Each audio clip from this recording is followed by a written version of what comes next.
gadis dari pantai selatan. Di sebuah desa nelayan di tepi pantai selatan Jawa, hiduplah seorang gadis bernama Ratnasari. Ia adalah anak dari seorang nelayan bernama Ki Surya dan istrinya, Nyai Sinta. Ratnasari memiliki kecantikan yang luar biasa. Rambutnya hitam berkilau seperti malam tanpa bintang, dan matanya bening seperti laut yang tenang. Banyak pemuda di desa jatuh hati padanya, tetapi Ratnasari tidak tertarik pada siapapun. Ia lebih suka menghabiskan waktu di tepi pantai, mendengarkan suara ombak, dan menatap cakrawala. Suatu malam, Ratnasari bermimpi aneh. Ia melihat seorang wanita berpakaian hijau berdiri di tengah lautan.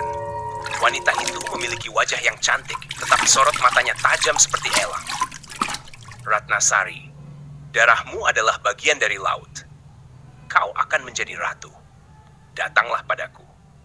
Ratna terbangun dengan jantung berdegup kencang. Ia tidak mengerti arti mimpinya, tetapi sejak malam itu, ia sering merasa ada yang memanggilnya setiap kali ia berjalan di tepi pantai. Bab 2. Di desa yang sama, hiduplah seorang bangsawan muda bernama Raden Wijaya. Ia kaya, berkuasa, dan terkenal sebagai pemburu wanita. Ketika mendengar tentang kecantikan Ratnasari, ia langsung berniat menjadikannya istri. Namun, Ratna menolak dengan halus. Ia tidak tertarik pada Raden Wijaya, yang dikenal sebagai pria angkuh dan sombong. Penolakan itu melukai harga diri Raden Wijaya.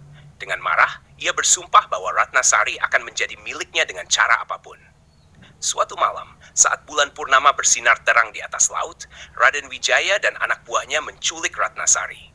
Mereka membawanya ke tebing tinggi di pinggir laut, mengancam akan melemparkannya jika ia tetap menolak menjadi istri Raden Wijaya. Namun, sebelum tangan Raden Wijaya sempat menyentuh Ratnasari, angin kencang tiba-tiba bertiup. Ombak naik dengan dahsyat, dan dari dalam laut muncul sosok wanita berpakaian hijau. Wanita yang pernah muncul dalam mimpi Ratnasari. Dengan suara menggelegar, wanita itu berkata, "Keangkuhan manusia selalu membawa kehancuran. Kau telah berani menyentuh milikku, maka kau akan menerima hukuman." Dalam sekejap, Raden Wijaya dan anak buahnya terseret ke dalam laut. Mereka berteriak ketakutan, tetapi ombak menelan mereka tanpa ampun. Ratnasari pun menghilang bersama sang wanita hijau, tenggelam dalam pusaran air yang bercahaya. Bab Genda yang hidup. Sejak malam itu, Ratnasari tidak pernah terlihat lagi di desa. Orang-orang percaya bahwa ia telah diangkat menjadi Ratu Laut Selatan oleh penguasa lautan, Nyi Roro Kidul. Konon, hingga kini, Ratu Laut Selatan masih menjaga wilayahnya. Ia dikenal sebagai sosok cantik dan berwibawa, tetapi juga penuh misteri dan amarah. Banyak nelayan yang mengaku melihatnya di tepi pantai saat senja. Mereka yang berani mengenakan pakaian hijau di pantai selatan sering menghilang tanpa jejak, karena warna itu adalah warna kebesaran sang ratu.